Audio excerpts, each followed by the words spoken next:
OPS में स्वागत है। आशा करते हैं आप लोग अच्छे तरीके से पढ़ाई कर रहे होंगे। और ये जियोग्राफी का 5वां लेक्चर है। इससे पहले 4 लेक्चर ऑलरेडी आ चुके हैं, जा करके आप लोग प्लेलिस्ट में देख सकते हैं। तो यहाँ पहला प्रश्न क्या है कि गंगा नदी उदाहरण है, पूर्ववर्ती अपवाह का है कि अनुवर्ती अपवाह का है कि आक्रमवर्ती अपवाह का है या परवर्ती अपवाह का है। तो जो गंगा नदी है आपको पता है पूरब की तरफ बहती है, ठीक। आपके हिमालय से, ये आपका हिमालय से निकलती है और ये पूरब की तरफ बहती हुई पश्चिम बंगाल में जाकर के हुगली नदी से मिल जाती है, ठीक। गंगा ब्रह्मपुत्र, और फिर जाकर के लास्ट में हुगली में अपना जल गिरा देती है। तो इस तरीके से आप समझ सकते हैं पूरब की तरफ बह रही तो पूर्ववर्ती अपवाह का तंत्र हो जाएगा, ठीक। बांग्लादेश में गंगा नदी को पुकारा जाता है, तो बांग्लादेश में किस नाम से पुकारा जाता है गंगा नदी को? तो पद्मा नाम से पुकारा जाता है, ठीक। गंगा हरिद्वार में मैदानी भागों में प्रवेश करती है। जो गंगा है हरिद्वार में मैदानी भागों में प्रवेश करती है। पहले तो पहाड़ों से निकलती है, फिर हरिद्वार में मैदानी भागों में जाती है, फिर झारखंड की सीमा पर स्थित राजमहल की पहाड़ी के उत्तर की ओर प्रवाहित होती हुई पश्चिम बंगाल के फरक्का नामक स्थान पर या बांग्लादेश में प्रवेश करती है और यहाँ पर इसे पद्मा नाम से जाना जाता है। बांग्लादेश में प्रवेश करने के बाद गंगा नदी को निम्नलिखित में से किस नाम से जाना जाता है? तो पद्मा नाम से जाना जाता है, ये आप याद रखेंगे। ये 5 नंबर क्वेश्चन क्या है? सुंदरवन डेल्टा का निर्माण करने वाली नदियां हैं, तो गंगा और ब्रह्मपुत्र नदी तो है ही, साथ में आपकी मेघना नदी भी इसमें होती है, ठीक। गंगा ब्रह्मपुत्र नदी क्या करती हैं? मेघना नदी में जाकर के मिल जाती हैं, तो वहीं पर एक बड़ा नदी तंत्र बनता है जिसे सुंदरवन डेल्टा कहा जाता है, या गंगा ब्रह्मपुत्र का डेल्टा कहा जाता है, या बंगाल का डेल्टा कहा जाता है। कई नामों से इसे जाना जाता है फिलहाल, ठीक। आप देख सकते हैं सुंदरवन डेल्टा भारत तथा बांग्लादेश में स्थित विश्व का सबसे बड़ा नदी डेल्टा है। इसका निर्माण गंगा ब्रह्मपुत्र तथा मेघना नदियों के द्वारा हुआ है। इसका लगभग 2/3 भाग बांग्लादेश में है और शेष भाग भारत में आता है। मतलब जैसे टोटल 3 पार्ट है, मान लीजिए कि 3000 स्क्वायर फीट का एरिया है, तो 1000 स्क्वायर फीट आपके भारत में आता है, 2000 आपका कहाँ आता है? बांग्लादेश में। इसीलिए कहा गया कि जो लगभग 2/3 भाग है, मतलब 2/3 भाग, वो आपका बांग्लादेश में आता है और शेष भाग जो है वो भारत में आता है। लगभग 1/3 भाग आपका भारत में आता है। अब देखिए 6 नंबर क्वेश्चन क्या है कि गंगा बहुत ही प्रदूषित नदी है, ठीक। जो नदी जितनी पवित्र होती है वह उतनी ही अधिक प्रदूषित होती है। तो देखिए पहला तो सही है कि गंगा बहुत प्रदूषित नदी है, क्योंकि प्रदूषित इतना ज़्यादा कर दिया गया है गंगा नदी को लोगों के द्वारा। भाई जितने मानव प्रजाति के लोग हैं वही गंदगी ज़्यादातर फैलाते हैं।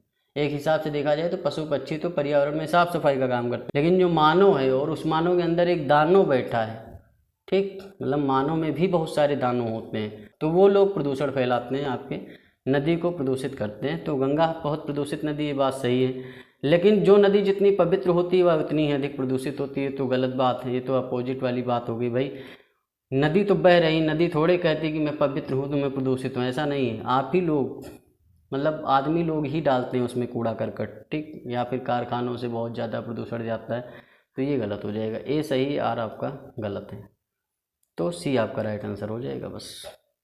गंगा की जलोढ़ मृदा की गहराई भूमि सतह के नीचे लगभग कितनी है? तो लगभग 6000 मीटर तक आपकी क्या है? जलोढ़ मृदा की गहराई। देखिए जो गंगा नदी आपकी बह रही है, ठीक, ये आपकी गंगा नदी है और इसके आसपास जो मिट्टी पाई जाती है वो जलोढ़ मृदा पाई जाती है। तो जलोढ़ मृदा गंगा के आसपास कितनी गहराई तक पाई जाती है? तो 6000 मीटर तक पाई जाती है। BPSC प्री में आया हुआ क्वेश्चन है, ठीक। अब यहाँ देखिए 8 नंबर क्वेश्चन है। यहाँ पर आपको क्या बताना है कि कौन सा सही है कौन सा गलत है। तो पहला क्या है? देवप्रयाग अलकनंदा और भागीरथी नदी के संगम पर स्थित। एकदम सही बात है। देवप्रयाग आपका कहाँ पड़ता है? अलकनंदा और भागीरथी के संगम पे पड़ता है, ठीक। रुद्रप्रयाग अलकनंदा प्लस मंदाकिनी नदी के संगम पे पड़ेगा, एकदम सही बात है। अलकनंदा नदी बद्रीनाथ से बहती है, ये भी सही। जो बद्रीनाथ आपका क्षेत्र है, बद्रीनाथ तीर्थ स्थल है, वो अलकनंदा नदी के तट पर ही स्थित है, तो ये भी सही है, ये भी सही, ये भी सही, ये भी सही। और 4th नंबर क्या है? केदारनाथ आदि शंकराचार्य द्वारा स्थापित सबसे बड़ी पीठ के रूप में मानी जाती है, ये गलत बात है। शंकराचार्य के द्वारा स्थापित जो सबसे बड़ी पीठ है वो बद्रीनाथ है, जो कि अलकनंदा नदी के तट पर है। तो ये 1, 2, 3 ही राइट आंसर होगा, तो ए आपका राइट आंसर हो जाएगा बस। अब यहाँ देखिए, यहाँ आपको बताना है, मिलान करना है भाई कि कौन किससे सही मिलान होगा किसका। देखिए रुद्रप्रयाग का क्या मामला है। रुद्रप्रयाग जैसे कि आपको पता है अलकनंदा और मंदाकिनी नदी, जितने भी प्रयाग हैं उसमें अलकनंदा आपकी कामन नदी रहेगी, ठीक। अलकनंदा क्या रहेगी? कामन नदी रहेगी, और साथ में आपको एक नदी जोड़ देना है।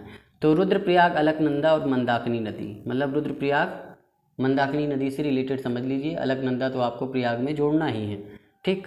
वहीं नंद प्रयाग जो होता है वो आपका अलकनंदा प्लस नंदाकिनी नदी में मिलेगा। तो इसमें अलकनंदा नंदाकिनी नदी तो है नहीं, ठीक।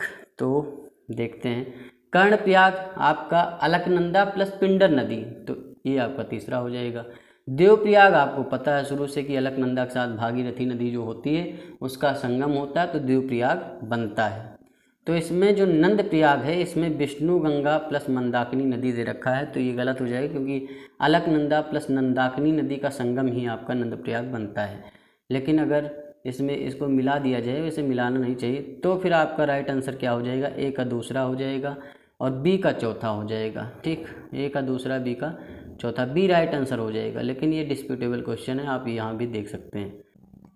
मंदाकिनी नदी किस जल प्रवाह अथवा मुख्य नदी से संबंधित, तो भाई मंदाकिनी नदी अलकनंदा से जब मिलती है तो रुद्रप्रयाग बनता है, ठीक।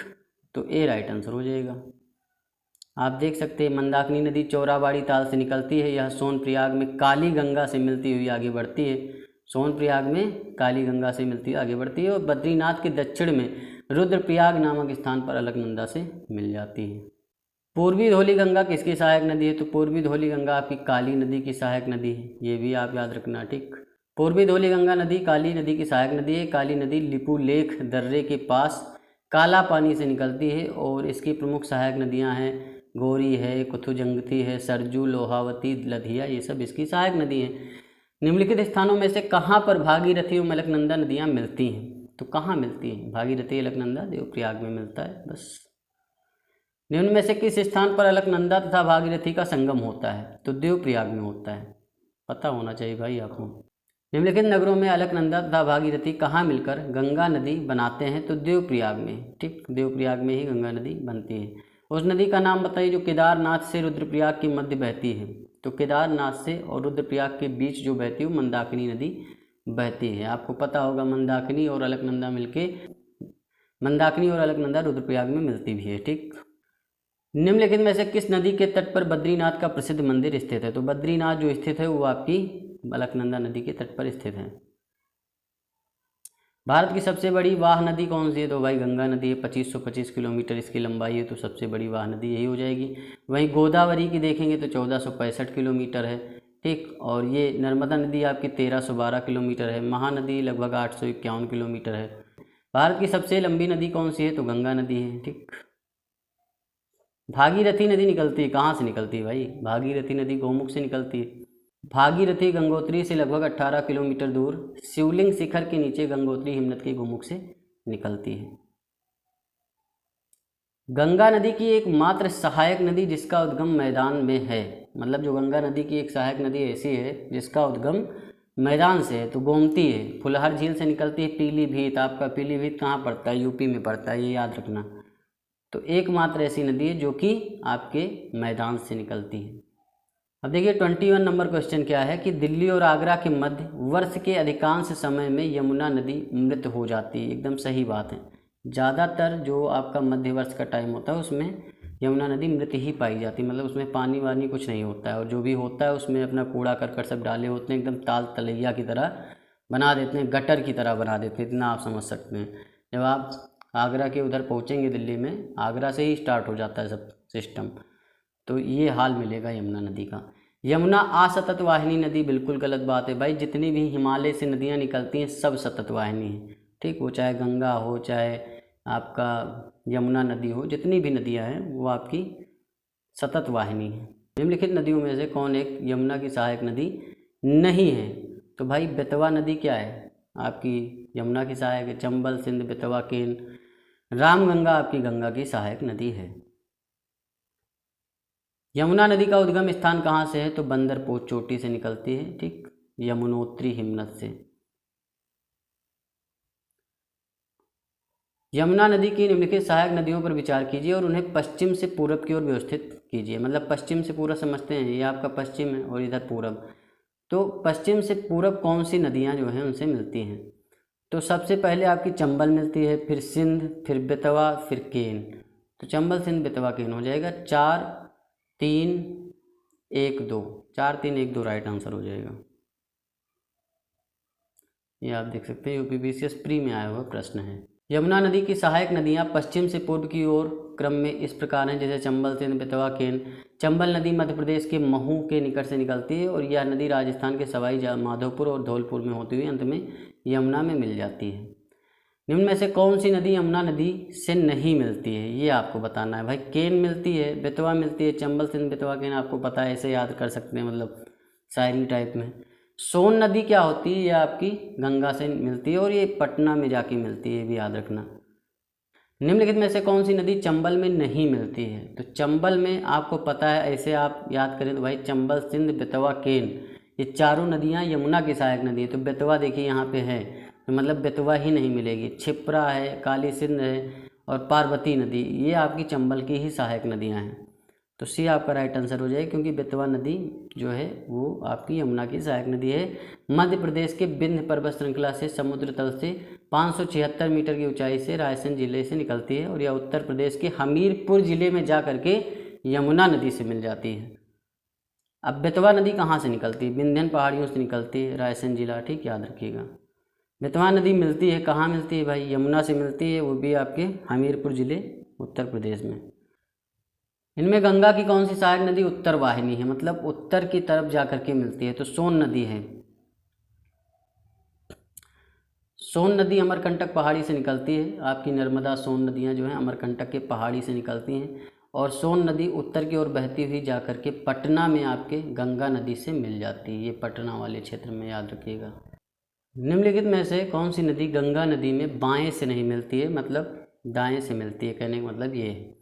तो देखो गोमती नदी आपकी बाएं से मिलती है भाई, गंगा नदी ऐसे बह रही है अगर, तो गोमती नदी आपकी फुलहार झील से निकल करके बाएं से आकर के मिल जाती है, ठीक। वहीं फिर आपकी कोसी नदी भी आपकी बाएं से मिलेगी बिहार में, और घाघरा भी बाएं से, क्योंकि नेपाल से निकलती है घाघरा। तो फिर लेकिन सोन नदी आपकी अमरकंटक पहाड़ी से निकलती है और वो आ करके आपके गंगा नदी में दाहिने तरफ से मिलती है, और ये मान के चलिए कि ये पटना में मिलती है, ठीक, ये मामला है। तो सोन नदी आपके दाहिने तरफ से मिलती है। कौन सी श्रेणी यमुना और सोन के मध्य जल द्विभाजक का कार्य करती है, तो ये केमोर श्रेणी जो है यमुना और सोन नदी के बीच में जल द्विभाजक का कार्य करती है। यमुना और सोन नदी के मध्य जल द्विभाजक का कार्य केमोर श्रेणी करती है। सोन नदी प्रायद्वीपीय भारत में आने वाली गंगा की एक प्रमुख सहायक नदी है। केमोर श्रेणी सोन नदी के उत्तर पश्चिम सीमा का निर्धारण करती है और यह पटना के निकट गंगा से मिलती है। निम्नलिखित में से किस नदी का जलग्रहण क्षेत्र सर्वाधिक, तो जलग्रहण क्षेत्र जो होता है वो बड़ी नदी कौन सी, छोटी नदी कौन है, इस पर जो है डिसीजन होता है। वैसे महानंदा बहुत ही छोटी नदी, लगभग 207 वर्ग किलोमीटर का इसका जो है जलग्रहण क्षेत्र है। और वहीं रामगंगा जो आपकी है, रामगंगा का लगभग 30,000 के समथिंग है और गंडक का 45,000 के समथिंग है। सबसे ज़्यादा सोन नदी का जलग्रहण क्षेत्र है, क्योंकि ये सबसे लंबी नदी आपकी इन चारों में यही है। तो सोन का सबसे ज़्यादा जलग्रहण क्षेत्र है, लगभग 70,000 वर्ग किलोमीटर का इसका क्षेत्रफल है। मोरीबन डेल्टा निम्नलिखित में से किस डेल्टा का एक उपविभाग है, तो ये क्या है, बंगाल डेल्टा का उपविभाग है, सी आपका राइट आंसर हो जाएगा। अब यहाँ पर देखिए दो हिमालयी नदियाँ हैं, गंगा और ब्रह्मपुत्र, ये हिमालयी नदियाँ हैं, और ये गैर हिमालयी नदी मेघना के साथ मिलकर विश्व के सर्वाधिक बृहद डेल्टा का निर्माण करती हैं। मतलब दो नदियां हैं आपकी, गंगा ब्रह्मपुत्र, और एक मेघना नदी से जाकर के सबसे बड़े डेल्टा, विश्व का जो सबसे बड़ा डेल्टा है, जिसे कहते हैं गंगा ब्रह्मपुत्र का डेल्टा भी कहते हैं, गंगा डेल्टा कहते हैं, सुंदरवन का डेल्टा कहते हैं, बंगाल के डेल्टा के नाम से भी जाना जाता है। तो क्या होता है कि जो आपका ये गंगा ब्रह्मपुत्र का डेल्टा है, इसे दो भागों में जो है डिवाइड कर दिया जाता है। एक होता है पश्चिमी निष्क्रिय डेल्टा, मतलब जो पश्चिम की तरफ आपका डेल्टा है, ये मतलब सेम डेल्टा की बात हो रही है, वो निष्क्रिय डेल्टा है। जो पूरब की तरफ है वो सक्रिय डेल्टा है। तो पश्चिमी निष्क्रिय डेल्टा और पूर्वी सक्रिय मेघना डेल्टा में विभाजित कर देते हैं। तो जो पश्चिमी निष्क्रिय डेल्टा है उसको फिर से 3 भागों में बांटा गया है, वो मोरीबन डेल्टा, प्रौढ़ डेल्टा और ज्वार सक्रिय डेल्टा में विभाजित कर दिया गया है। तो कल को प्रश्न ये भी बना सकते हैं भैया प्रौढ़ डेल्टा किससे संबंधित, तो भी गंगा ब्रह्मपुत्र डेल्टा से संबंधित है। और अगर उसमें ऑप्शन में दे दें पश्चिमी निष्क्रिय डेल्टा से संबंधित है या पूर्वी सक्रिय डेल्टा से, तो फिर पश्चिमी निष्क्रिय डेल्टा से। तो ये चीज़ें आप याद रखेंगे, डीप में पढ़ेंगे तो भाई सारी चीज़ें क्लियर होंगी। अब यहाँ आप देख सकते हैं निम्नलिखित में से गंगा नदी घाटी का भाग कौन सी उपनदी है, मतलब जो उपनदी होता है, जैसे गंगा की सहायक नदी सोन नदी है, तो सोन में आकर के कोई नदी मिल रही, तो ये जो नदी मिल रही सोन नदी में, ये गंगा की उपनदी कही जाएगी। ठीक, गंगा नदी घाटी की उपनदी कही जाएगी। अब यहाँ शंख नदी की बात करें तो ये महानदी घाटी का एक उपनदी का भाग है। ठीक, उत्तरी कोयल नदी जो आपकी है ये आपकी सोन नदी की सहायक है। सबसे पहले मैंने बताया नहीं, जैसे गंगा आपकी बह रही, ठीक, सोन नदी आके मिली, तो उत्तरी कोयल नदी सोन की ही सहायक नदी है। ठीक, तो ये सोन की सहायक नदी मतलब गंगा नदी घाटी की उपनदी है उत्तरी कोयली नदी। दक्षिणी कोयली आपकी नहीं, महानदी की जो है उपनदी हो जाएगी। बराकर नदी क्या है, दामोदर की सहायक है, और दामोदर नदी भी जाकर के किस में मिलती है, गंगा में मिलती है, तो बराकर नदी भी क्या हो जाएगी, वो भी आपकी गंगा नदी घाटी की उपनदी हो जाएगी, दोनों हो जाएंगी। तो इसमें ई हो जाएगा क्योंकि एक से अधिक हैं।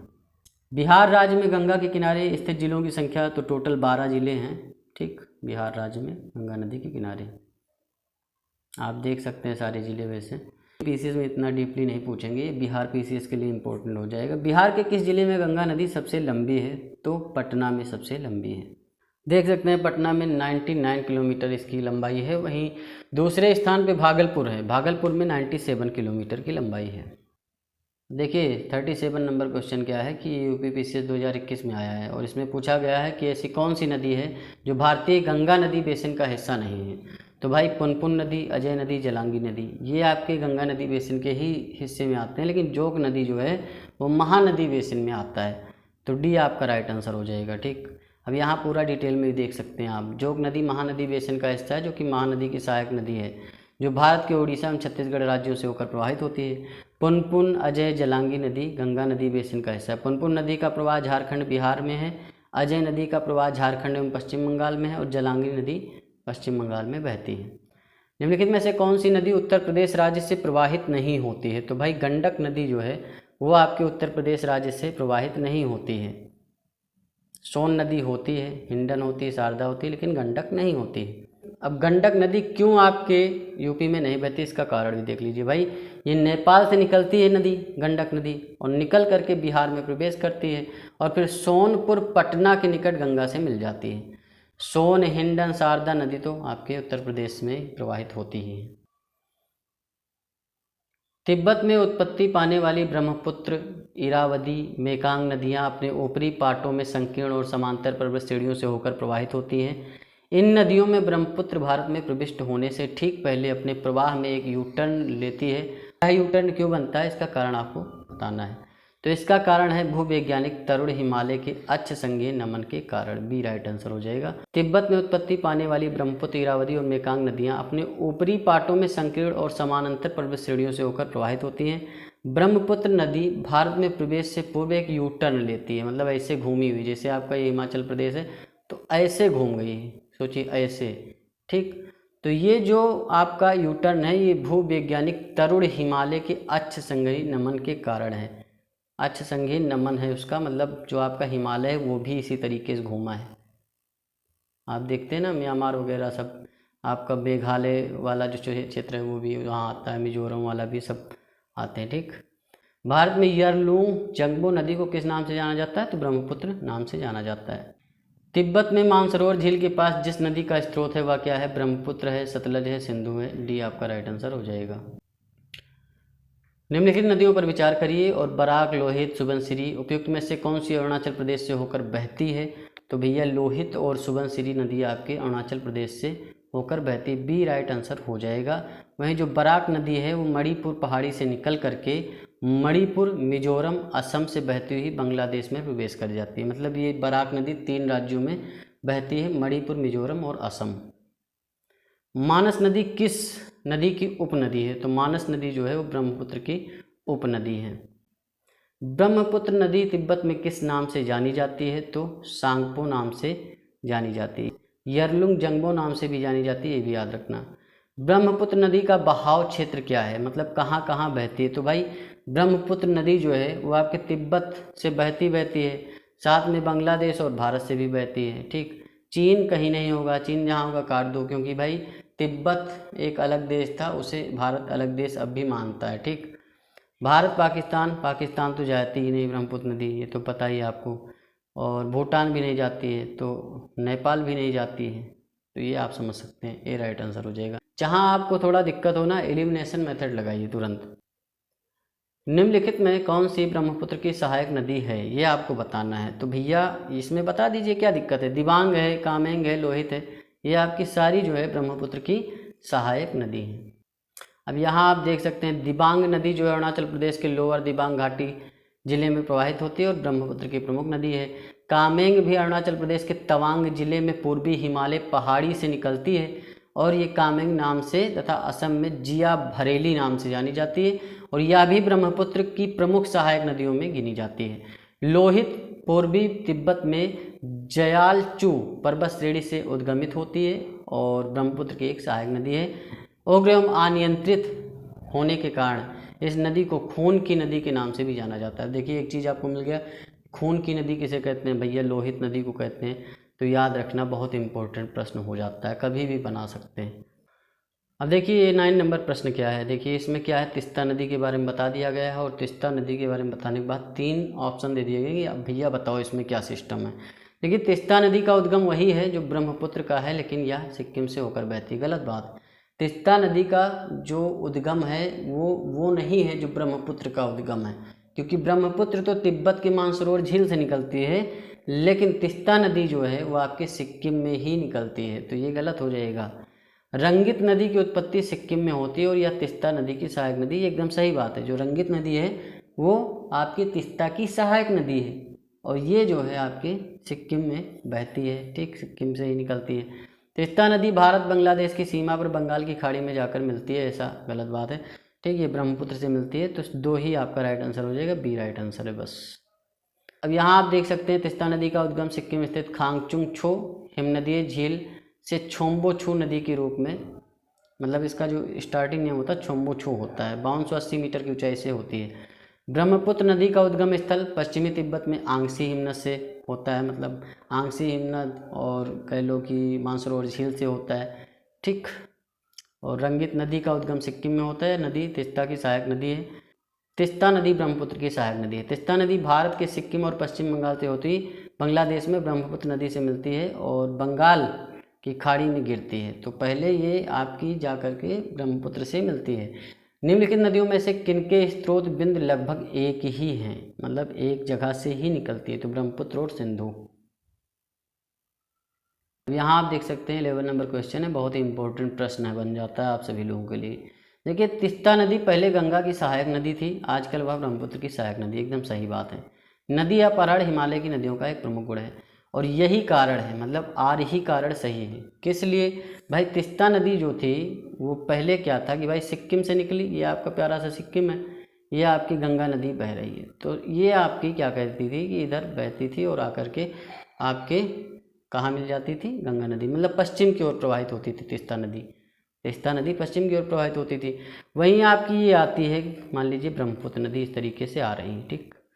और उसके बाद में क्या हुआ कि धीरे धीरे आपका भूस्खलन हो रहा है, ठीक, हवा चल रही है और बहुत ज़्यादा दिक्कतें हो रही हैं, ठीक, पहाड़ी एरिया है, तो वहाँ जो हिमालयी नदी है उसमें होता क्या है, नदी या पहाड़ एक प्रमुख गुण बन जाता है। अब मान लीजिए कि भूस्खलन हो रहा है और यहाँ से भूस्खलन हुआ हिमालय से और इधर मिट्टी भर गई, तो इसने अपना क्या किया, आपके तिस्ता नदी ने दिशा को परिवर्तित कर लिया, मतलब ये पूरब की तरफ बहने लगी और जैसे ही इसने पूरब की तरफ मुंह मोड़ा, इसे मिल गई ब्रह्मपुत्र नदी, बस उसमें जाकर के मिल गई, बस सिंपल सी बात है। तो नदी या पहाड़ जो है हिमालयी नदियों का एक प्रमुख गुण है, बहुत सारी नदियां हैं, तिस्ता उसमें एक उदाहरण है, ठीक। तो कभी भी प्रश्न आ जाता है नदी या पहाड़ कैसे होता है, तो इसी तरीके से होता है। तो आपका आर कारण सही है और ए भी सही है, दोनों सही है।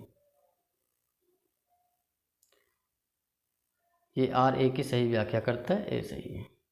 अब देखिए यहाँ पर हम पश्चिमी घाट की नदियों के ऊपर बात करेंगे, मतलब दक्षिण भारत की नदियों के ऊपर बात करेंगे। देखिए पहला प्रश्न क्या है कि पश्चिमी घाट की जो नदियाँ हैं वो डेल्टा का निर्माण नहीं करती हैं, वे छोटे मार्ग से तीव्र गति से कड़ी यानी कठोर चट्टानों के ऊपर प्रवाहित होती हैं। तो दोनों बातें सही हैं। देखिए ये होता है आपका पश्चिमी घाट, ये होता है आपका पूर्वी घाट।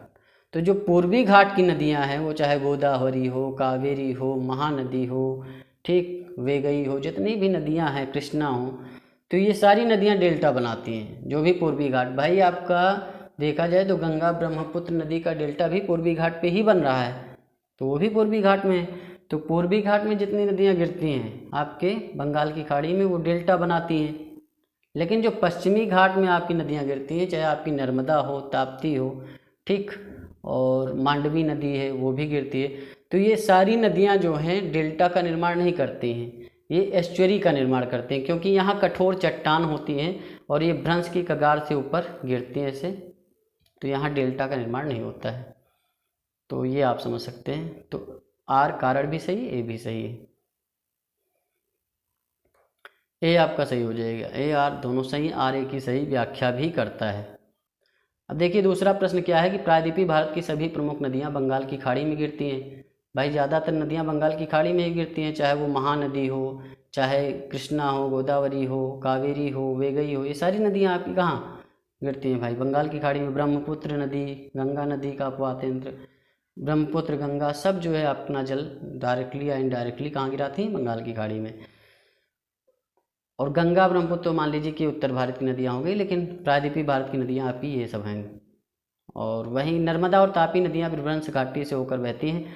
तो जो नर्मदा और तापी नदियाँ हैं वो आपकी अमरकंटक पहाड़ी से निकलती हैं, और मेन चीज़ क्या है कि ये विभ्रंश घाटी से होकर बहती हैं, मतलब पहाड़ों को काट करके जो भ्रंश बनता है उससे बहती हैं। तो आर कारण सही है, कथन भी सही है, ठीक। तो ए आर दोनों सही, आर ए की सही व्याख्या भी करता है। नर्मदा नदी पश्चिम की ओर बहती है, जबकि अधिकांश अन्य प्रायद्वीपीय बड़ी नदियाँ पूर्व की ओर बहती हैं। ऐसा क्यों है? तो यह एक रेखीय विभ्रंश घाटी में विस्तृत है, एकदम सही बात है भाई। जो रेखीय विभ्रंश घाटी उसका ढाल जो है, ढाल देखा जाए तो वो आपका पश्चिम की तरफ है, जो विभ्रंश घाटी का ढाल है। लेकिन जो आपका प्रायद्वीपीय पठार है उसका ढाल पूरब की ओर है। अगर पूछ लें भाई प्रायद्वीपीय पठार उसका ढाल किधर है, तो पूरब की तरफ है, इसीलिए अधिकांश नदियाँ पूरब की तरफ प्रवाहित होती हैं। लेकिन क्योंकि नर्मदा और तापी नदियाँ विभ्रंश घाटियों में होकर बहती हैं, पहाड़ों के बीच में जो कटा हुआ क्षेत्र उसमें से होकर बहती है, इसीलिए उसका ढलान उसी तरफ है। और यह विंध्य और सतपुड़ा के बीच बहती है, विंध्य और सतपुड़ा के बीच बहती है, एकदम सही है। भूमि का ढलान मध्य भारत में पश्चिम की ओर है, गलत बात है। भूमि का ढलान जो मध्य भारत में हो पूर्व की तरफ ही है। तो आपका एक और दो ही सही है, तो इसमें एक और दो तो आपका है नहीं, तो गलत हो जाएगा। नर्मदा घाटी किन पर्वत श्रृंखलाओं के बीच स्थित है भाई? जो नर्मदा घाटी हो किन पर्वत श्रृंखलाओं के बीच है? सतपुड़ा और विंध्याचल। इन पश्चिम वाहिनी नदियों में कौन दो पर्वत श्रेणियों के बीच बहती है? तो नर्मदा नदी बहती है। इस नंबर क्या है कि नर्मदा नदी अपने मुहाने पर डेल्टा का निर्माण करती है, गलत बात भाई, एस्चुरी का निर्माण करती है। यह एक भ्रंश घाटी से बहती, एकदम सही बात है। तो आर सही है, ए गलत है, ठीक, ए गलत है, आर सही है, डी आपका राइट आंसर हो जाएगा। कौन सी नदी रिफ्ट घाटी या भ्रंश द्रोणी से होकर बहती है? तो नर्मदा। नर्मदा घाटी उदाहरण है, किसका उदाहरण है? भ्रंश घाटी का उदाहरण है, बी राइट आंसर हो जाएगा। निम्नांकित में से कौन सी एक नदी डेल्टा का निर्माण नहीं करती है? तो नर्मदा नदी नहीं करती है। निम्न में कौन सा विशेष लक्षण नर्मदा नदी के लिए उपयुक्त है? कौन सा है भाई? संरचनात्मक मूल जो है इसका उपयुक्त लक्षण है। निम्न में से कौन सी नदी डेल्टा नहीं बनाती है, ये आपको बताना है। तो नर्मदा भी नहीं बनाती डेल्टा, तो इसमें देखिए नर्मदा भी डेल्टा नहीं बनाती, ताप्ती भी नहीं बनाती है। स्वर्ण रेखा तो बनाती है भाई, महानदी की सहायक नदी है। गंगा भी बनाती है, तो दो हो जाएंगे। तो इसमें ऑप्शन नहीं दे रखा है, ये डिस्प्यूटेबल हो जाएगा, मतलब सही नहीं है। इसमें एक ऑप्शन नहीं लिया जा सकता क्योंकि दोनों सही है। अधोलिखित में कौन सी नदी विभ्रंश घाटी से होकर प्रवाहित होती है? तो भाई ताप्ती होती है, ठीक। नर्मदा होती है, वो भी होती है। कावेरी आपकी नहीं होती है, ठीक। कावेरी आपकी डेल्टा बनाती है, जाहिर सी बात है। और कावेरी नदी जो निकलती है आपकी ब्रह्मगिरी चोटी से निकलती है, ठीक। कावेरी कहाँ से निकलती है? ब्रह्मगिरी चोटी कर्नाटक से निकलती है। यमुना नदी बंदरपुर से निकलती है। सोन नदी अमरकंटक पहाड़ी से, ठीक। तो ये आप समझ सकते हैं। निम्नलिखित में से कौन सी नदी भ्रंश घाटी से होकर प्रवाहित होती है? तो तापी नदी और नर्मदा नदी होती है, ठीक। निम्नलिखित में से कौन सी भ्रंश घाटी से होकर प्रवाहित होती है? फिर वही बात है, तापी या नर्मदा, कुछ भी आ जाए लगा दो। निम्नलिखित में से कौन सा जनपद नर्मदा बेसिन का भाग है? तो राजनांदगांव जो है वो नर्मदा बेसिन का भाग है। ये छत्तीसगढ़ आपके पीसीएस में आया है। सोन नर्मदा महानदी निकलती कहाँ से है? तो सोन और नर्मदा नदी का उद्गम स्थल तो अमरकंटक की पहाड़ी है, लेकिन जो महानदी का उद्गम स्थल है वो सिहावा पहाड़ी है। तो अमरकंटक पहाड़ी से सोन नर्मदा निकलती है। महानदी आपके सिहावा पहाड़ी धमतरी से निकलती है। तो ये आपका डिस्प्यूटेबल क्वेश्चन हो जाएगा, ठीक। अमरकंटक से कौन सी नदी निकलती है? तो अमरकंटक से आपकी नर्मदा और सोन नदियाँ निकलती हैं। नर्मदा नदी का उद्गम कहाँ से होता है? तो अमरकंटक चोटी से होता है। निम्नलिखित में से कौन सोन नदी का वास्तविक स्रोत है? तो आपका शहडोल जिले में अमरकंटक की पहाड़ियाँ। पश्चिम की ओर प्रवाहित होने वाली नदियाँ कौन सी हैं? तो ये आपको बताना है भैया। तो 1 और 2 आपकी नर्मदा और ताप्ती पश्चिम की ओर प्रवाहित होती है। ए राइट आंसर हो जाएगा। राप्ती नदी जो आपकी है, राप्ती जो है आपकी घाघरा की सहायक नदी है जो उत्तर पश्चिम से दक्षिण पूर्व दिशा में प्रवाहित होती है। ठीक। निम्नलिखित में से कौन सी नदी पश्चिम की ओर बहती है? भाई पश्चिम की ओर आपकी जो बहती है वो नर्मदा नदी बहती है। भारत की निम्नलिखित नदियों में कौन पश्चिमी घाट से नहीं निकलती है? तो पश्चिमी घाट से कौन सी नदी नहीं निकलती ये आपको बताना है। तो गोदावरी आपके पश्चिमी घाट से ही निकलती है, कावेरी भी, कबाम भी। ताप्ती या तापी नदी जो है पश्चिमी घाट से नहीं निकलती, ये आपके उत्तर भारत के क्षेत्र से ही निकलती है। और ताप्ती नदी मध्य प्रदेश के मुल्ताई नगर या बैतूल जिले से निकलती है, आप याद रखिएगा। निम्न में अरब सागर में गिरने वाली नदी कौन सी है? तो ताप्ती है और नर्मदा भी है। निम्नलिखित में से कौन सी नदी 3 बार 2 धाराओं में विभक्त हो जाती है और कुछ मिल जाकर पुनः मिल जाती है और इस प्रकार श्रीरंगपट्टनम, शिवसमुद्रम और श्रीरंगम के द्वीपों का निर्माण करती है? तो कावेरी नदी ब्रह्मगिरी चोटी से निकलती है, ये भी याद रखिएगा। कावेरी नदी जो है कर्नाटक के कुर्ग जिले से ब्रह्मगिरी चोटी की पहाड़ियों से निकल करके 800 किलोमीटर लंबाई है इसकी और लगभग 81,155 वर्ग किलोमीटर का अपवाद क्षेत्र है और यह तिरुचिरापल्ली के निकट बंगाल की खाड़ी में मिल जाती है। इसका अपवाद क्षेत्र आपका केरल, कर्नाटक, तमिलनाडु 3 राज्यों में बहती है। कावेरी नदी का उद्गम स्थल ब्रह्मगिरी चोटी है। कावेरी नदी किन राज्यों में बहती है? तो आपका कर्नाटक, केरल, तमिलनाडु में बहती है, याद रखिएगा। महाराष्ट्र का इसका कभी कनेक्शन मत जोड़िएगा, महाराष्ट्र का इसका कनेक्शन कभी मत जोड़िएगा। ठीक। निम्नलिखित नदियों में किसको दक्षिण की गंगा कहा जाता है? तो गोदावरी को कहा जाता है। वैसे यूपीपीसीएस वाले कावेरी को मान लेते हैं, कभी गोदावरी को मान लेते हैं। वैसे एनसीईआरटी गोदावरी को ही मानता है। अब इसमें देखिए कावेरी को इन्होंने मान रखा है। तो एनसीईआरटी फिलहाल दक्षिण गंगा किसे कहता है? गोदावरी को ही कहता है। गोदावरी त्र्यंबक पहाड़ी से निकलती है आपके महाराष्ट्र से। कृष्णा नदी जल विवाद किन राज्यों के मध्य है? तो ये आपको बता दें, आंध्र प्रदेश, कर्नाटक और महाराष्ट्र। तो इसमें 3 दे नहीं रखा फिलहाल। आंध्र प्रदेश, महाराष्ट्र और कर्नाटक के बीच ये जल विवाद चलता रहता है। नदियों की लंबाई के अवरोही क्रम में गोदावरी, महानदी, नर्मदा। जो आपकी गोदावरी है 1465 किलोमीटर का इसका क्षेत्र होता है, तो ये तो सबसे बड़ी होगी, तो ये दोनों ऐसे कट जाएंगे। फिर नर्मदा नदी 1312 किलोमीटर है, ये भी सही है। फिर महानदी 851 किलोमीटर है, तो डी ही राइट आंसर हो जाएगा। बस देखिए 30 नंबर प्रश्न क्या है, इसमें भी आपको बताना है कौन नदी बड़ी है कौन छोटी है। देखिए गोदावरी 1465 है, कृष्णा आपकी 1400 किलोमीटर की नदी पड़ती है। ठीक, ये 1465 पड़ती है और ये 1312 किलोमीटर है और ये 851 है लगभग, आई थिंक। तो 3 2 1 4 आपका 3 2 4 3 3 2 4 1 आपका राइट आंसर हो जाएगा। 3 2 4 1 आप देख सकते हैं। तो ये आपका 3 2 4 1 आपका डी में है, डी ही हो जाएगा। भाई ये सब याद करना पड़ेगा, थोड़ा आपको मेहनत करनी पड़ेगी, बार बार रिवाइज करेंगे वैसे भी आ जाता है। ठीक, क्योंकि ऐसे आ गया नदी मिलान करने को या फिर छोटा बड़ा बताने को, तो जब आपको पता ही नहीं भैया गोदावरी इतने किलोमीटर की लंबाई है, ठीक, गंगा की इतनी लंबाई है, यमुना की इतनी लंबाई है, तो कैसे लगाएंगे? नहीं लगा सकते हैं। हाल ही में निम्नलिखित नदियों में से किनको जोड़ने का कार्य किया गया है? तो गोदावरी और कृष्णा को। ये आपका करंट का क्वेश्चन हो जाता है, वैसे ISPRI को 2015 में ऐसा हुआ था। ठीक, देखिए 32 नंबर प्रश्न क्या है, प्रायद्वीपीय भारत में पूर्व दिशा में बहने वाली नदियों का उत्तर दक्षिण का क्रम क्या है? अब देखिए ये आपका प्रायद्वीपीय भारत है और पूर्व की दिशा में ये बहने वाली नदियाँ हैं।